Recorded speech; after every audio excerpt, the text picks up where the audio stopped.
you see me reaching over when the program starts because I don't have my automatic thing coming up right now. I have to do it manually in order to get back on camera for you after the intro, but I'm happy to be with you again this morning. This is a Wednesday morning edition. Oh, Siri's listening to me. Wednesday morning edition of E.W. Jackson for America. Great to be with you again today. When I started something yesterday, which I want to continue today, and there are stories breaking in the news that kind of confirm what I was telling you yesterday. What I was talking about yesterday is the fact that there is a move, and I don't know, maybe you feel more comfortable calling it a conspiracy. I consider it to be a confluence of events, some conspiratorial elements probably in it, to try to get conservatives, biblical worldview conservatives, Christians, conservatives in general, patriots, to, maybe I should put it this way, overreact to the actions by our government and the leftist influence within it, the deep state and so forth, so that they can finally execute the crackdown that they really want to execute by saying, we've got to do it in order to save society. These people are out of control. Look at them. They're going crazy. We've got to do something about it. You saw a little bit of that with January 6th. Because notice, from the Democrat Party and the left, other than, to my great surprise, Fetterman in Pennsylvania, it was John Fetterman in Pennsylvania, Senator Fetterman, you don't hear Democrats saying these campus protests and riots and violence and kidnapping and taking over buildings. This is a threat to our culture. This is a threat to our society. No. It's always, it's so good that people are expressing themselves. But when somebody from a conservative point of view does anything, it's a threat to our democracy. That's how they play it. They've even got the FBI singing that same tune, probably with the influence of the Southern Poverty Law Center, which is really nothing more than a communist front. As far as I'm concerned, that's all it is, an anti-Christian communist front. Of course, communism is always anti-Christian. But, they label me and American Family Radio and American Family Association and Alliance Defending Freedom, some of the finest lawyers in America, Alliance Defending Freedom, and others, to be dangerous hate groups. Yeah. Dangerous hate groups. So, and the FBI is listening to that and espousing that. And so you see Christopher Wray come on and say, yes, right-wing crazies are a real threat to the future of our country. I mean, please. And I'm not saying there aren't crazies out there who maybe they're anti-government or they're they're racial or I don't know. I don't know. But I know one thing. I don't see any evidence whatsoever that they pose any real threat to our country. Because I don't think anybody pays any attention to them. They're seen as what they are, just a bunch of nutcases, marginal people. And I'm not saying they couldn't do something harmful. But I tell you what, I'm much more concerned about Islamic terror. I'm much more concerned about this left-wing terror that really seems to be, I mentioned yesterday, I think I mentioned this yesterday, a man standing up in a church down in South Carolina and trying to kill the pastor. The graffiti on another church, vile, pornographic graffiti on a church. This stuff is devilish, it's demonic. And it was once virtually unheard of in the United States of America. Now it's happening fairly regularly. I think I mentioned that the number of attacks on churches and assaults that were clearly identified as anti-Christian, I think increased double or triple. I don't have those numbers in front of me, but I'll find them. From 2022 to 2023 and 8 times from 2018 to 2023. This stuff is on the rise. There's no question about it. It's on the rise. So, but to come back to the point, they're trying to get us to overreact. They're trying to get us to act violently. They're trying to get us to buy into their paradigm, their description of us as crazies and dangerous and violent and out to hurt people. And that's what they want to believe. Okay? That's what they want to believe. They want to believe that Trump is a budding Hitler, a budding dictator. He's, this is the insanity. And I don't even know that they believe this stuff. I think some of them obviously are deluded enough to believe it. But I think others, it's just a cold calculation to say, if we say this, a lot of people are going to buy it. And the people who buy it will be people who we can count on, at the very least, to either be silent when we really take over, or to be on our side because they think we're doing what's right. We're saving the country. I know, folks. You say, aren't you going a little bit far with this? Well, let me ask you this question. If somebody told you 10 or 15 years ago that guys would be playing on women's sports and beating women simply by virtue of saying that they believe that they're women on the inside, would you have said, aren't you going a little bit far with that? I mean, come on. That could never happen. I mean, I think I would have said that. I think I would have said, I don't have any doubt that some crazy things are going to happen, but I think that's a little too crazy. And if I said, oh, and by the way, the women who get, in effect,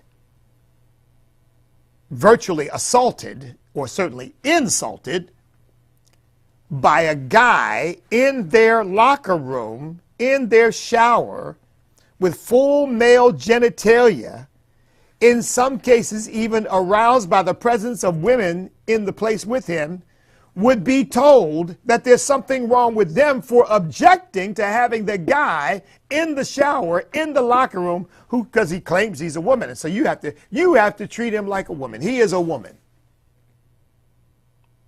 That the women who say, no, that this is nuts, would be treated like pariahs, would be treated like bigots, haters. We need to take you to sensitivity training. We really need to get your mind right. You'd even say, you say, now I know you've gone too far. Now I know you stepped into La La Land. I mean, 10 years ago, 15 years ago, we would have all. Now come on, let's come back to reality. Let's come back to what we're really facing. Now I said all that simply to say, so when I say what the left is angling for, what they really want, is an overreaction on the part of conservatives that rises to the level of needing to call out the full weight, the full power of our National Guard, our military, our police forces, that they can get to be on their side or whatever. Say, we've got to put this down because this is a threat to our democracy.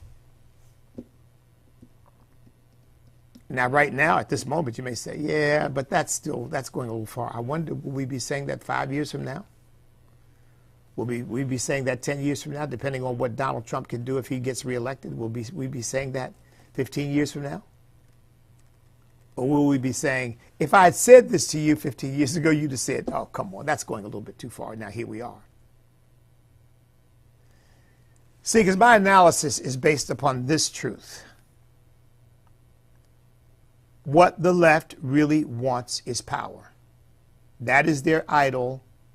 That is their God, one of their chief gods. In fact, I just taught a message at my church, not last Sunday because I was down at Central Baptist Church in Annapolis, but Sunday before, where I was teaching in the book of Revelation, Revelation chapter 20, and I was talking about the idols that people have in the world today.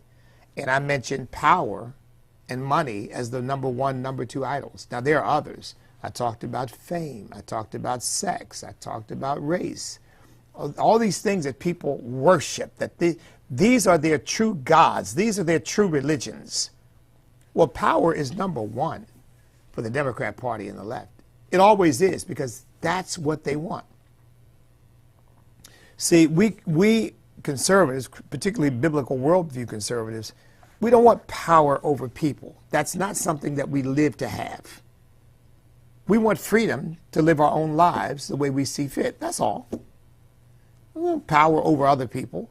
I know people are saying, well, you're trying to impose your morality on other people. No, I'm trying to maintain truth in our culture. That's all.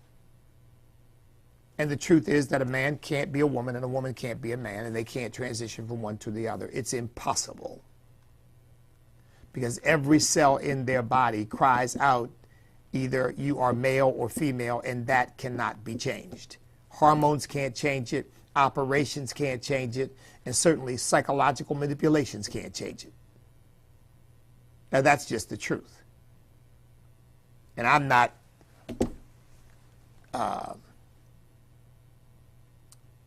what would people say? I don't consider that to be, well, you're being bigoted, you're being hateful, you're being divisive. No, it's the people trying to impose these bizarre, immoral, depraved, perverse views on us. They're the ones that are being the haters. They're the ones that are being divisive, and they're the ones that are being bigoted. Because what they're saying to us is, you Christians and your Bibles can go take a flying leap in the lake, because all that stuff is junk. Now, here's more evidence of what I've been talking about.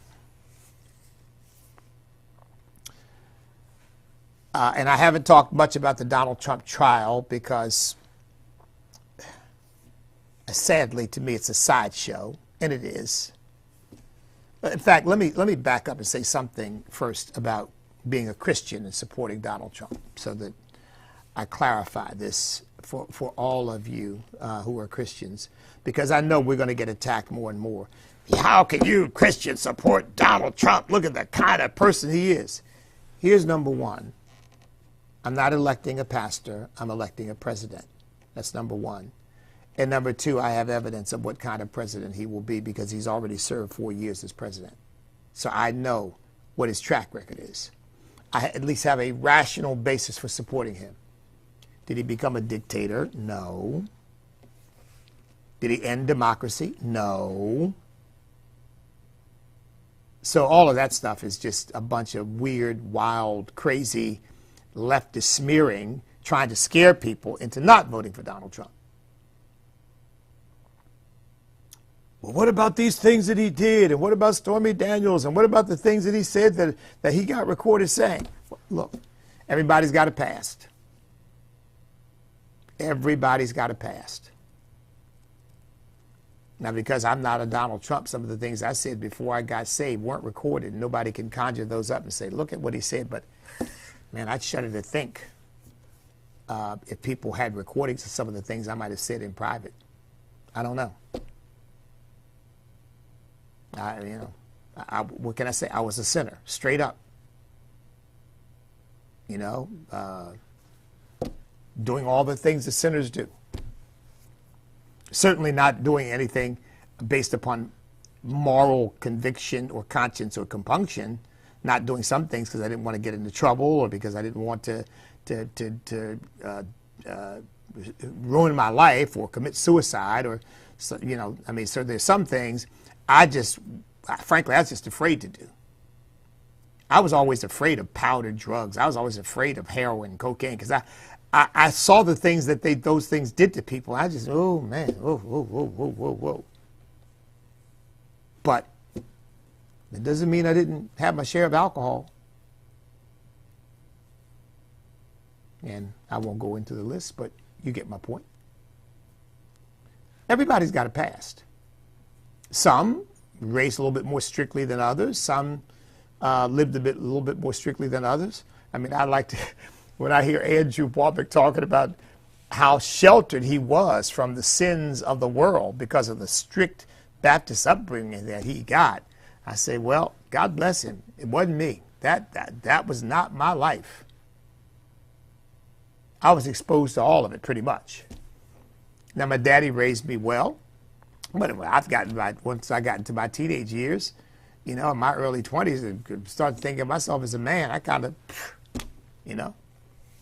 I had no conception of, well, some things are sinful and wrong and immoral. I mean, don't get me wrong. I had certainly some basic ideals and values.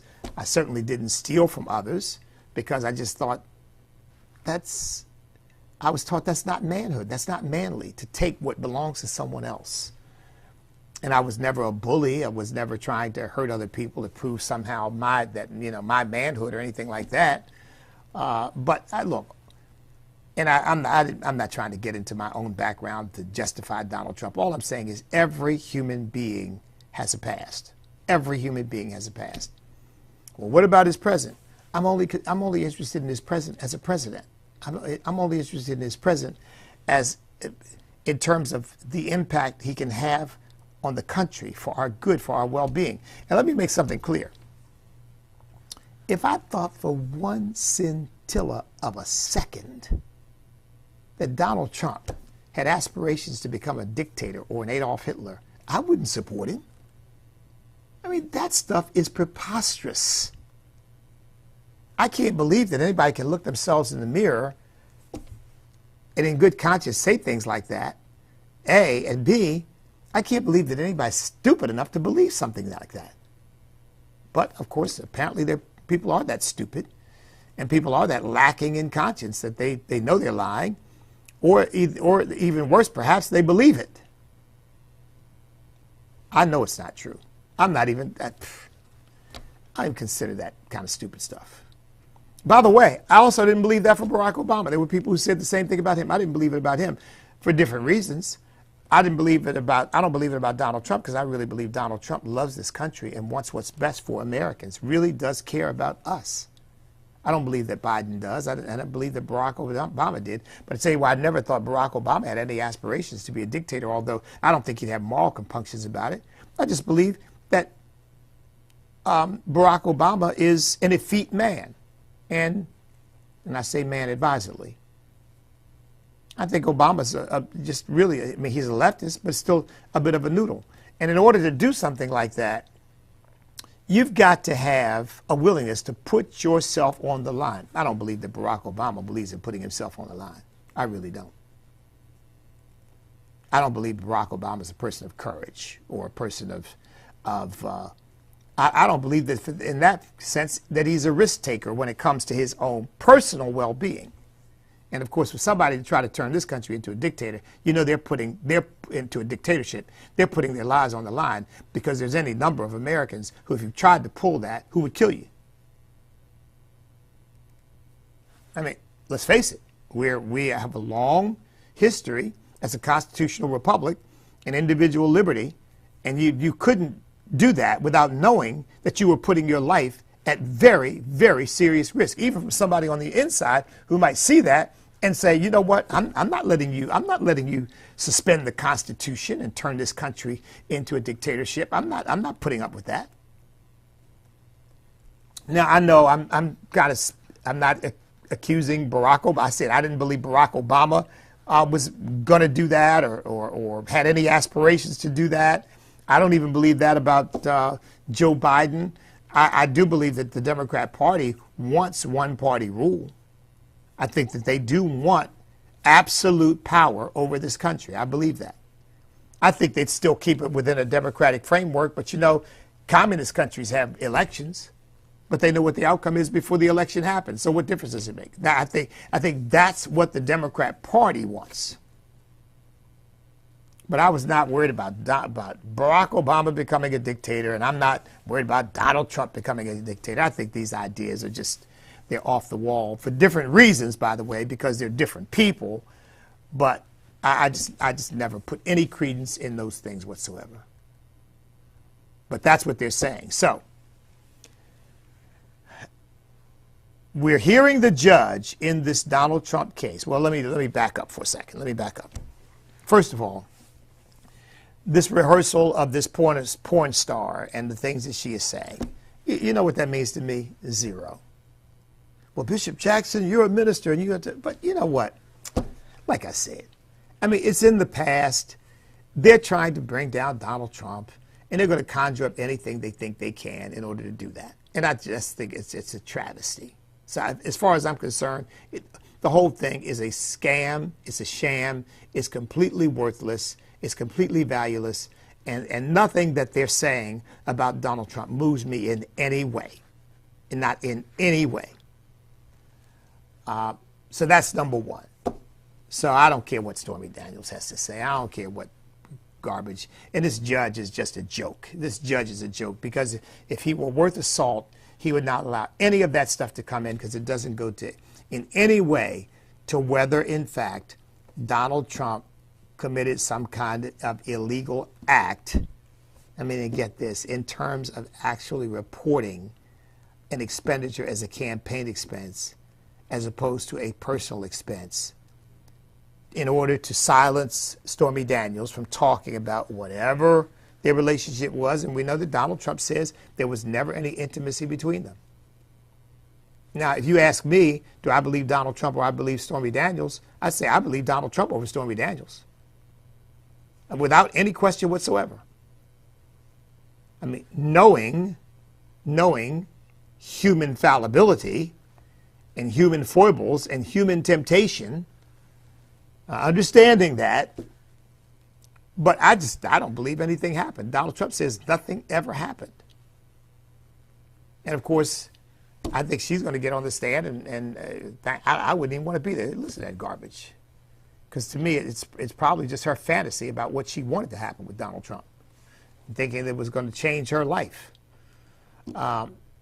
So I just wanted to get that out of the way. So as a Christian, you know, you say, well, but that's all this stuff you're always talking about, the immorality. Yeah, that is absolutely true.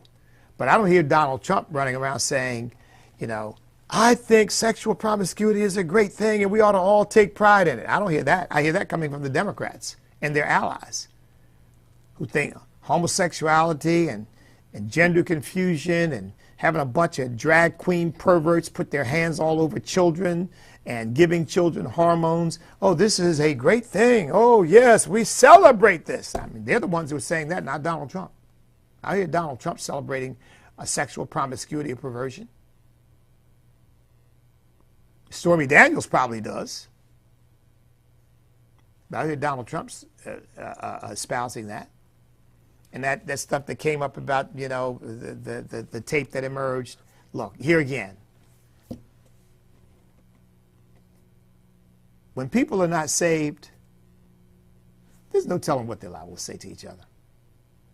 In private, what they consider to be private conversation. There's no telling what people are liable to say. So here again, I'm not moved by that either. I'm not moved by that any more than I am moved by King David's fall. And remember, King David not only committed an act of sexual immorality, King David then lied and murdered in order to hide it. But he was a man after God's own heart. Didn't mean he was perfect. Didn't mean he wasn't subject to great sin, because he was and did it.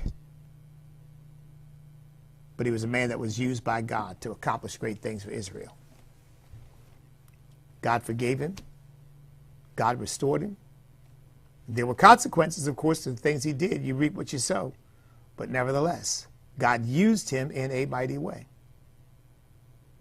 So, anyway, I wanted to get that out of the way because I know Christians, I think, are subject to being manipulated. They tell you, you're a Christian and you support Donald Trump? Well, what about this and what about that? Yeah, well, what about you? What about me? What about all of us? The question is, how should we then live? And how are we living now? And what are our plans for the future? I'll tell you what, my plans don't include any sin at all. But if you go back far enough in my past, you'll find plenty of it. Sins of word, thought, and deed. So, I'm more concerned about these people who want to celebrate sin and want to push sin on our country because the Bible says righteousness exalts a nation, but sin is a reproach to any people, and they want America in reproach. They don't want America exalted. I believe Donald Trump wants America exalted with righteousness. Donald Trump was the president, former president, who said they may make Easter Sunday, Resurrection Sunday, as I prefer to call it, they may make it Transgender Visibility Day, but we're going to make Election Day Christian Visibility Day. Now you're talking my language. That's the kind of president I want. And I know he's not perfect, and he won't be when he's elected, and I believe he will be elected. He won't be perfect then. And there may be some things about which I will disagree with him. But I'll tell you what, you want to compare him to Joe Biden? They aren't even in the same universe. Okay. I wanted to get that out of the way. Here's the second thing I want to bring up. And this brings me back to my theme yesterday about what the left is doing, the game they're playing of trying to precipitate some kind of violent upheaval that will allow them to use the apparatus of government to put it down and to establish the hegemony which they really want. They want one-party rule in America. That's what they want. And, of course, one-party rule for the Democrat Party. That's what they want. First of all, the judge has now threatened again to put Trump in jail. And if you've read any of his remarks, he has basically warned Trump that he wouldn't want to put a former president in jail and a candidate for president in jail. But, and there is the implication there that you are forcing my hand. Well, first of all, Donald Trump is not forcing his hand. Donald Trump has the First Amendment right to say whatever he wants to say. And I haven't heard Donald Trump say anything that, as far as I am concerned, in any way prejudices the jury or prejudices this trial. I mean, Donald Trump's got a right to say whatever he wants to say. The jury is supposed to consider the evidence that comes into court and nothing else.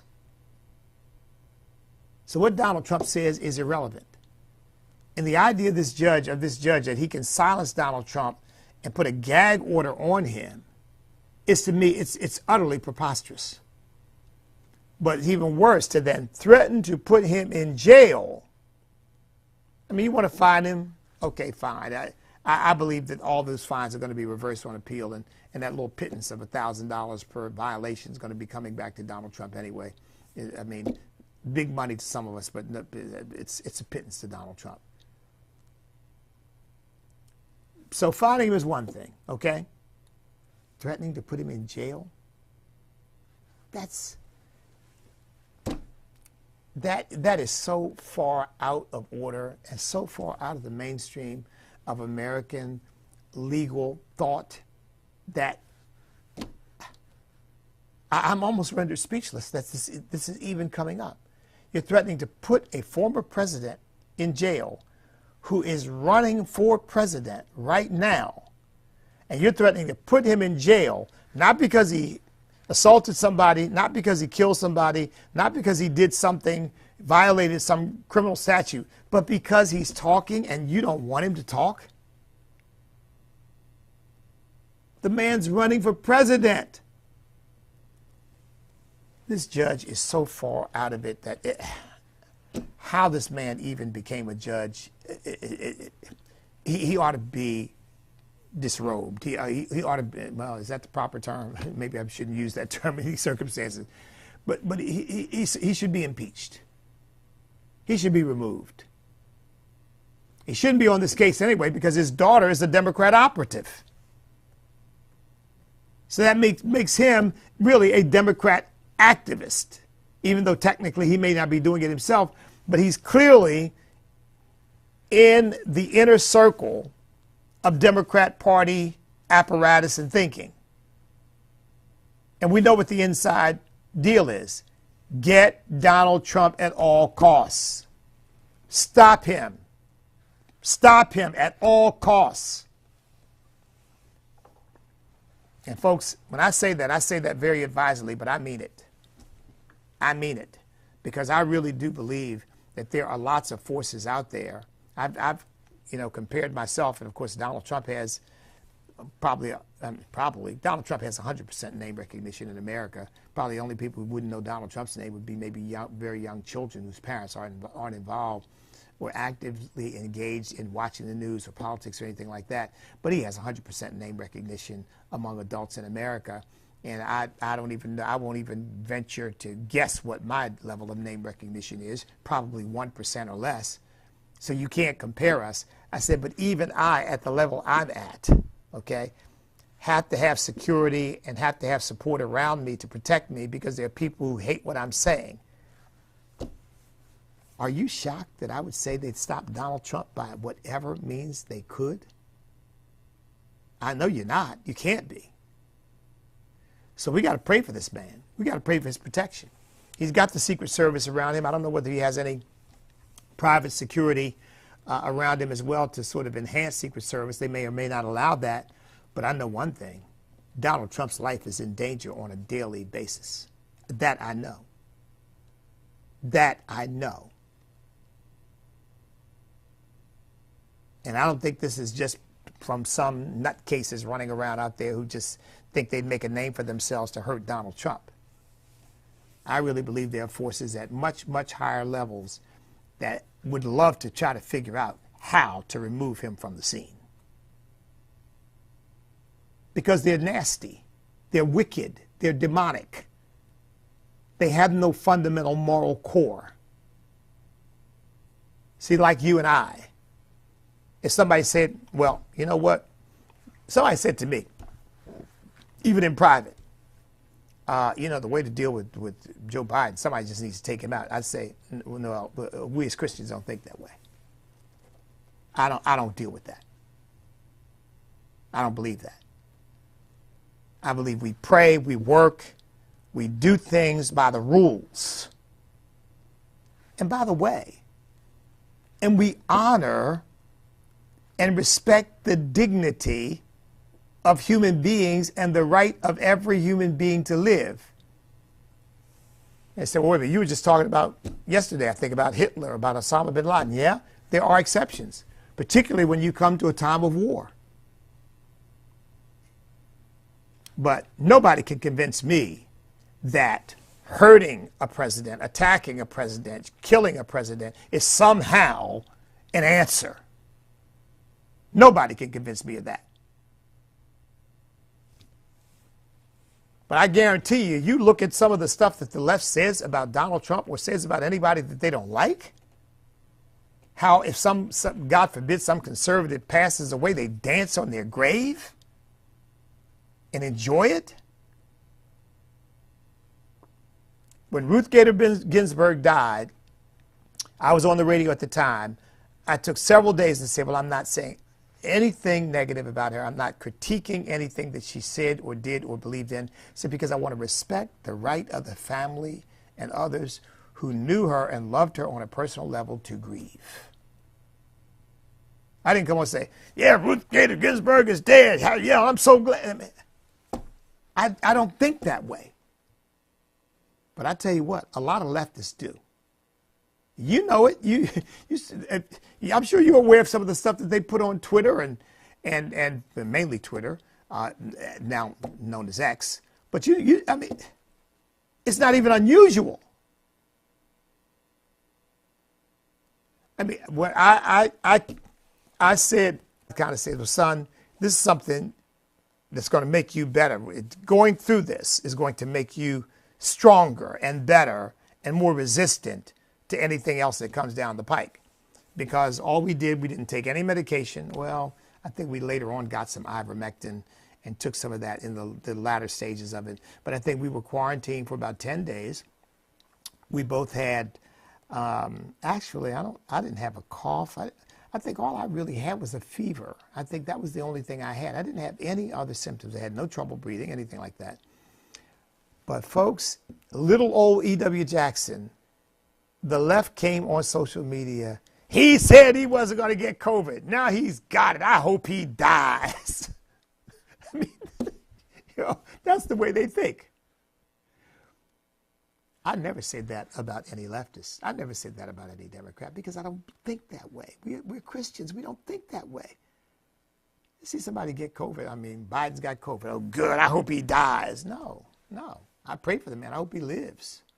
I don't want him to be president, but I don't want him hurt. I don't want him harmed. But that's not the way they think, because they don't have the same moral framework that you and I have, which is love for all human beings, even the human beings that you don't agree with, even those who are your declared enemies. Because Jesus said, love your enemies. Pray for those who despitefully use you. And that's what we believe in doing. So there's no danger, at least from the Christians with a biblical worldview, no danger coming from us, because we've got to answer to Jesus Christ, and he's not going to sanction hurting people in the name of somehow trying to advance some righteous cause. God cannot be glorified by inglorious means. He won't be. So FBI and national security people and YouTube and Facebook and whatever outlets are listening, I want it to be very, very clear where I stand. I renounce and denounce political violence. I don't believe in it. Because I love my country, I love the American people, even the people who don't agree with me, and I know that harming people, hurting people, killing people is not an answer to saving this country and creating a great future for our children and grandchildren and great-grandchildren if Jesus tarries. That's not the answer. The answer is coming together as one nation under God, because that's the only way we're going to have indivisibility with liberty and justice for all. That's it. That's all. There is no other answer. And hurting people and killing people is not the answer. And by the way, putting a former president in jail is not the answer. Now, here's what I ultimately wanted to come to. Remember I said, I don't traffic in conspiracy theories, but that doesn't mean people don't conspire.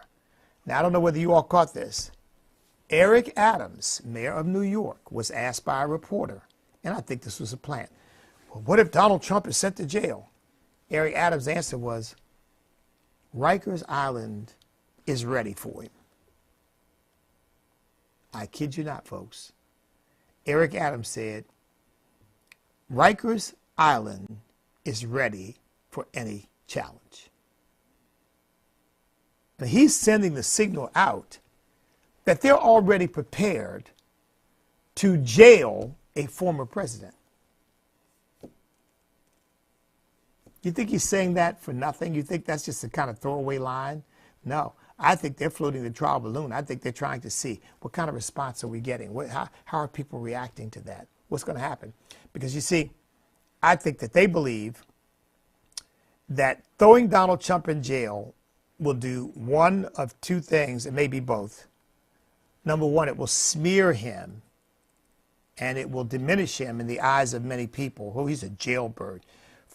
Yeah, he made history, all right. First president not to be thrown in jail. And you better believe there'll be images and pictures, if they can't get pictures, drawings of Donald Trump behind bars.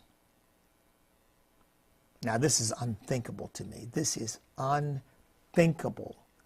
It is so unconstitutional. It is so antithetical to everything America represents, because really what this would be an attack on is Donald Trump's freedom of speech. Like I said, Donald Trump hasn't killed anybody. Donald Trump hasn't assaulted anybody. Donald Trump hasn't raped anybody. I don't care what people say.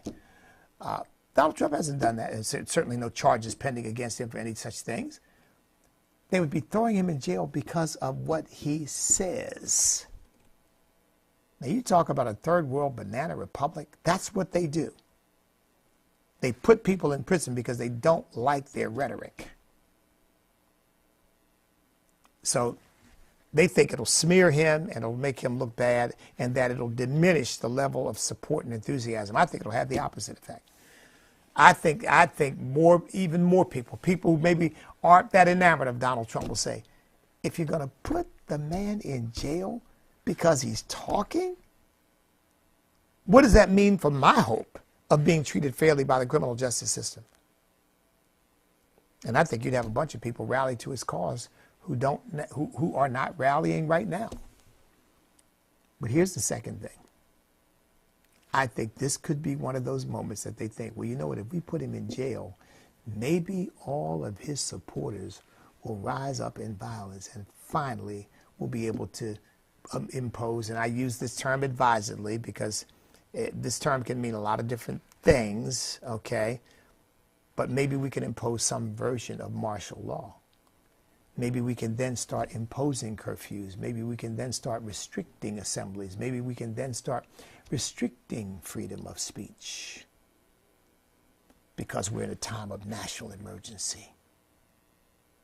We've had to do the unprecedented. We regret doing it, but we had to do it because this particular former president is out of control, and we had to do something to stop him from his destructive rhetoric.